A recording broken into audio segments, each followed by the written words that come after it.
it's so good to be here. So good to start this again. For a lot of you, you may have known that I've started this podcast a few years ago. Just want to take a little time to address why I took a break. So I was recording this pod, and I was doing everything. It was just me. I was a one-man show. I was doing the recording, the editing, the posting, and doing all of that, along with all of my other responsibilities.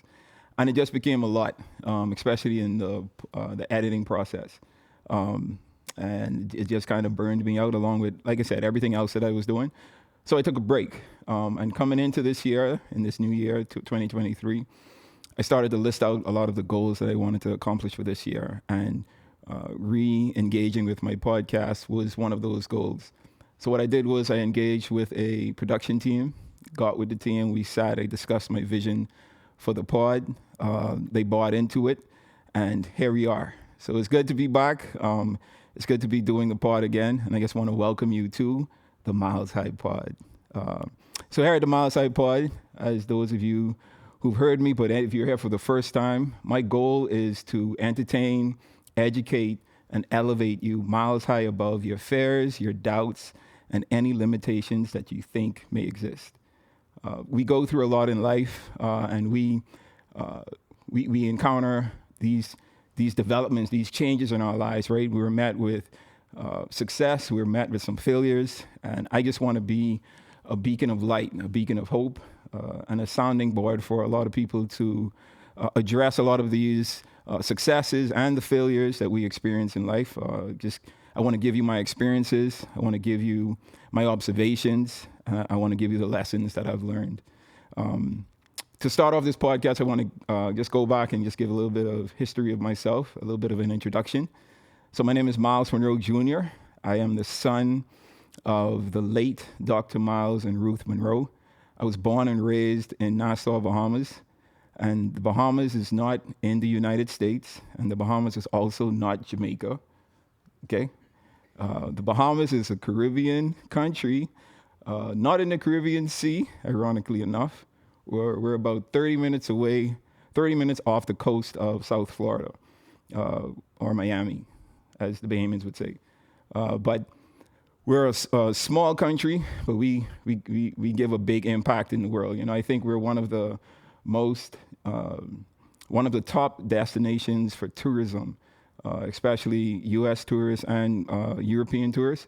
I'm proud to say that, as much as my friends and some of my family may think I don't love the country, I actually do love the Bahamas. The Bahamas is a beautiful place. And I think because I'm able to travel so much, I'm able to appreciate the Bahamas every time I get back to it. But I was born and raised here. Again, born and raised the son of Dr. Myles and Ruth Munroe. If you don't know who Myles and Ruth Munroe is, my dad was a super popular, super celebrated local pastor here in the U.S., but he was a motivational speaker, a consultant, but also celebrated around the world. My dad grew to some popularity in his ministry. He was, like I said, a local pastor, but he was also a consultant, a motivational speaker. He did a lot of things. He authored books. He traveled the world doing what he loved to do, and that was helping people.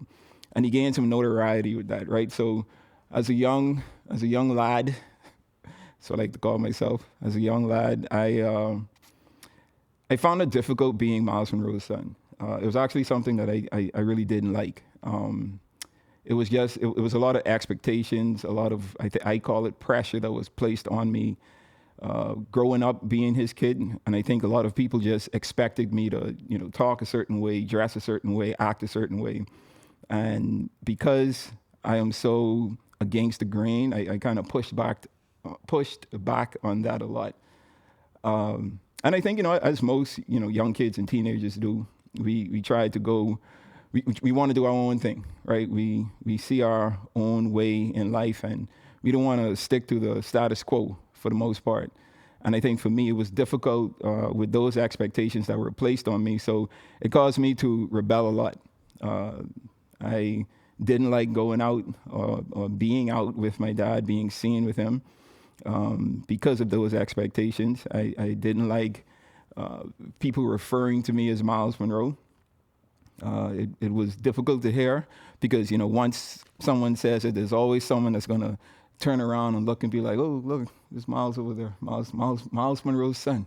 There he is.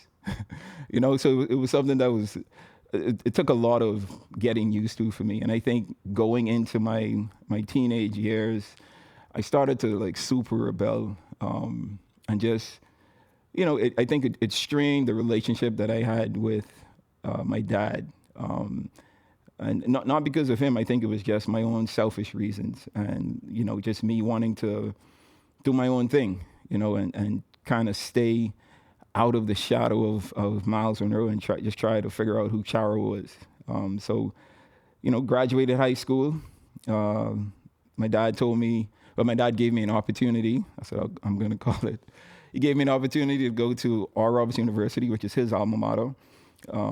I actually think he wanted me to go to ORU because of the structure that ORU had, right? So ORU is this university, or was this university, that had dress code, it had curfew, it had a lot of rules that students could and couldn't do on campus.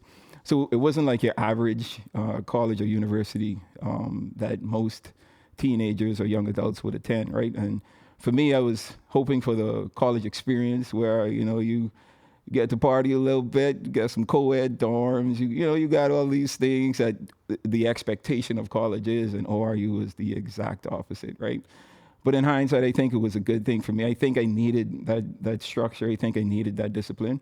And obviously my dad felt the same. So, went to ORU, did my bachelor's in international business with a minor in Spanish, graduated from ORU, moved back home for a year and actually worked. I wanted to get a little bit of work experience, so I worked at a local investment bank here. Had a conversation with my dad, and he was like, I think you should go off and do your master's. And I was like, all right, cool. I'm game. I'll do it. So I went off to FDU, Fairleigh Dickinson University in New Jersey. Did my master's in entrepreneurial studies, and that was, I think, a very unique decision for me. I remember as a young boy growing up, I was very intrigued about the topic of business. Like, I saw myself being business oriented, business minded, interested in like a lot of things that were business related. And I remember like when my family and I would travel, or when we would go around town in the Bahamas, I would see all these companies with like these names on them, right? So in the Bahamas, we have like Kelly's, we have like Super Value, all of these large business establishments. For those of you in the US, you could relate to companies like Walmart, like Target, like Dillard's, like all of these large companies that have been around for some time. And when I was young, initially I thought, someone started a business and just thought of a name and, named the business that name. But as I grew older, I started to realize that these were actually family names.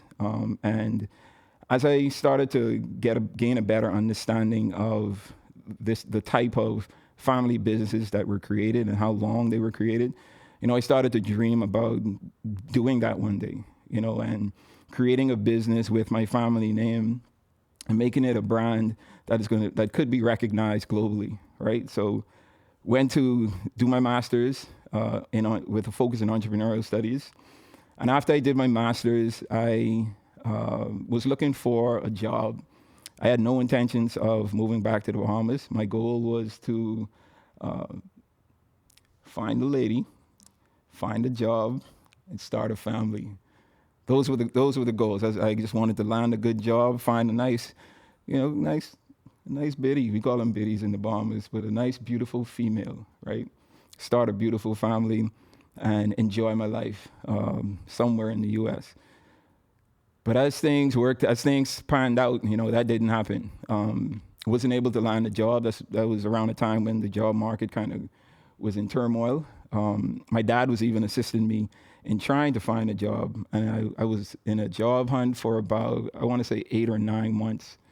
And then one day my dad called me and he was like, we've been trying to get you a job for quite some time. What do you think about, coming home and working with the family business? And man, the minute he said that, like my mind went directly back to me as a young boy, seeing those businesses with the family names on them. And I was like, yo, this is the opportunity. Like, this is a step in that direction to the dream that I had in bringing that to fruition.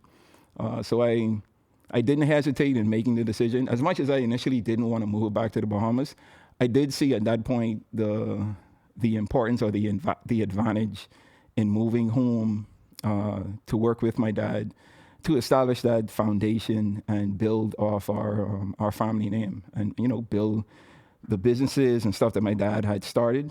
Become a part of that and managing it and growing it. So moved back home. Worked with my dad for about 5 years.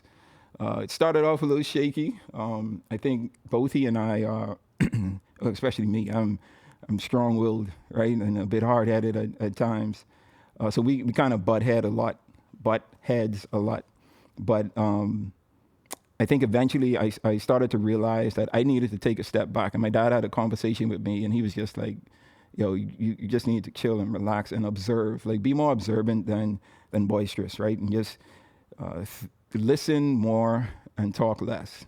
And I think that advice helped me in the process of transitioning, like coming from school, coming back to the Bahamas to work with my dad and getting acclimated to working with him, working in the business. And then, since that point, I decided that, I wanted him to mentor me. And he became a true life mentor to me. My dad was my father, obviously, my entire life. But it wasn't until that point in my life that he truly became a mentor, taught me everything that I am able to share with you guys throughout this process of this pod. Observed him in different settings, wearing different hats, the way that he maneuvered in different spaces and the success that he had with those movements. It intrigued me, and I was just excited to be a fly on the wall in a lot of those rooms, and just to be able to observe, how he was able to just move in these different spaces, in these different circles. So, for me, being able to work with my dad, I think, and being able to move home and then ask my dad to become my mentor, I think those were the two biggest decisions I've made in my entire life. Because, obviously at the time I didn't know what was happening, but I was being prepared for 2014. And for those of you that don't know, in November 2014, my parents passed. And it was unexpected, something that I had never really thought of. And it took me for a loop, right? And it kind of destroyed my whole mindset of who I was and what I was supposed to be doing. And it was a tough time for me. But I think the process of the mentorship that I experienced with my dad, along with him teaching me and teaching others, these different life principles, I think all of that assisted me in getting to the point that I am today. And I'm just happy I'm able to share that with you. And that brings me to what I wanted to discuss today, right? So in me moving home, deciding to work with my dad, I discovered a lot about myself and why I was placed on this earth. And, life is all about discovery, right? And really understanding who we are and why we're here. There are 5 important questions that everyone needs to ask themselves and everyone needs to answer. Those questions are, who am I? Where am I from? Where am I going? What can I do? And why am I here? The 5 most important questions you can ever answer, that you can ever ask yourself and that you can ever answer. The most important of those, in my opinion, is the why, right? The why for your life. What's the reason that I was placed on this earth? What's the reason that I'm living and breathing and going through life? I think that we sometimes don't understand how important it is to try and discover our purpose from an early age. Not that it's the detriment of our lives, right? It's not something that is detrimental if we don't. But I feel like it's something that we if we're able to do as early as possible, it would benefit us, right? And in discovering our purpose, there are some things that we should keep in mind. I get the question a lot of, how do I discover my purpose, or what is it, or what can I do to understand or answer the question of why? Why am I here? What's my purpose? So purpose is the why is the most important thing. And I feel like as we go through life and we try to make this discovery, there are a couple of things that we need to be aware of, right? So in discovering purpose or identifying your purpose, there are key elements about ourselves that we need to pay attention to. And those are the things that we're good at, which involves our skills, our potential, and then the things that we're passionate about, which is our desires and the things that we like to do. I always say that the easiest thing, or the easiest way, or one of the easiest ways to discover your purpose is to really find the thread that connects, your likes and your passion, your skills and the things that you like to do. What's the thread that connects those, right? The common denominator for me was business. I'm a very business-oriented, business-minded person. Everything I do, everything I think about involves some type of business mindset. For you, it may be, you're an athlete, a great athlete. You may be a great speaker. You may be a great singer, a good musician. All of that, those skill sets involves the reason why you're here. And I think it'll be great for you to develop those skills, continue to work on them, better yourselves, go to classes, get certifications, gain some experience in the different fields of your skill sets. And then when it comes to displaying those gifts, do as much as you can to get your gifts out, right? So if it's singing, start singing in your local church or at your local school or in front of your friends even, right? I think your friends would be your biggest critique. They're going to be like, nah, bro, that's not for you. Or, maybe you should try a different skill set or whatever, right? They're going to be brutally honest at some point, hopefully. But keeping in mind that there's not only one thing that we were placed there to do, or there's not only one skill set that you may have, and just identifying all of those skill sets, and then finding the common denominator between the two, and then there may be those individuals who you found the thing that you're good at, your skill set, right, and you're successful in it, but it doesn't bring you, it doesn't please you. Like still feel like there's something missing. To those individuals, I want to say that you need to think more about not what you can take out of or use from or take from your skill sets, but how much you can plant into someone else. What is it that you can do to give yourself away? I think it's important that we try to leave a mark, leave our mark here. The world that we live in now gives us a lot of different platforms to do that. This podcast, for example, this is a way that I want to leave a mark. I want to give my experiences, give the lessons that I've learned, give some advice, and just give myself away. I don't want to die with all of these, the learning that I've experienced, the education that I've had, the information that I've been able to take in over these years. I want to leave some of that here, leave some of that with everyone, for my kids to watch, for their kids to watch. And I think that you guys should do the same. It's important that we continue to better ourselves. I don't think we should ever think that we know everything. Continue to learn, continue to develop, be aware of the stages that we are in our lives as we transition each year, and just be adamant about continuing to be a student. I think that's most important. So yeah, I want to talk to those individuals who, you've discovered your skill set, you're good at what you do, but you still feel like an emptiness to you. I think to fill that emptiness, you need to first fill someone else up, like give sacrifice yourself, give more of yourself. I think a lot of times we use our skill sets to take away, right? We earn the money we want to earn, we get the house we want to get, we drive the cars we want to drive, and those are just tangible things, right? But I think we should be depositing things into the lives of other individuals. And I think the more we deposit, the more we get out of life. Ironic how that works, right? Where you're giving yourself away, but at the same time you're filling yourself up. And I guarantee you, it's going to click at some point, right? Doesn't matter how successful you are, the money is fleeting, right? The friends that come with it is fleeting.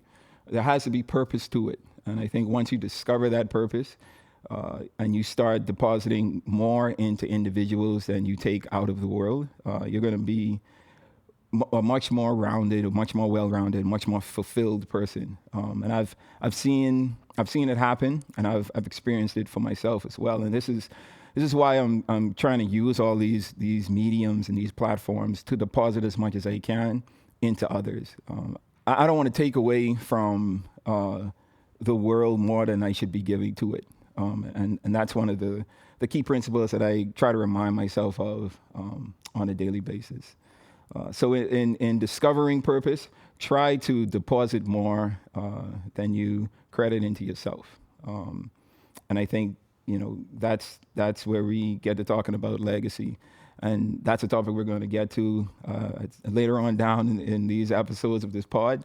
And I'm super excited as we progress through all of these episodes. And I hope that you stick and stay with me as we go through this process.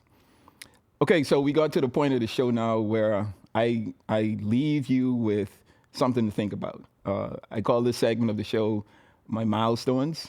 And I feel like I have to explain the meaning of milestones, right? Because I said this name to my production team, and everyone was like, I don't really get it. And I was like, guys, it's a play off my name. My name is Myles. A milestone is like a gem or something that you can leave it. They're slow. Hopefully you guys aren't. But I guess I wanted to explain that for everyone.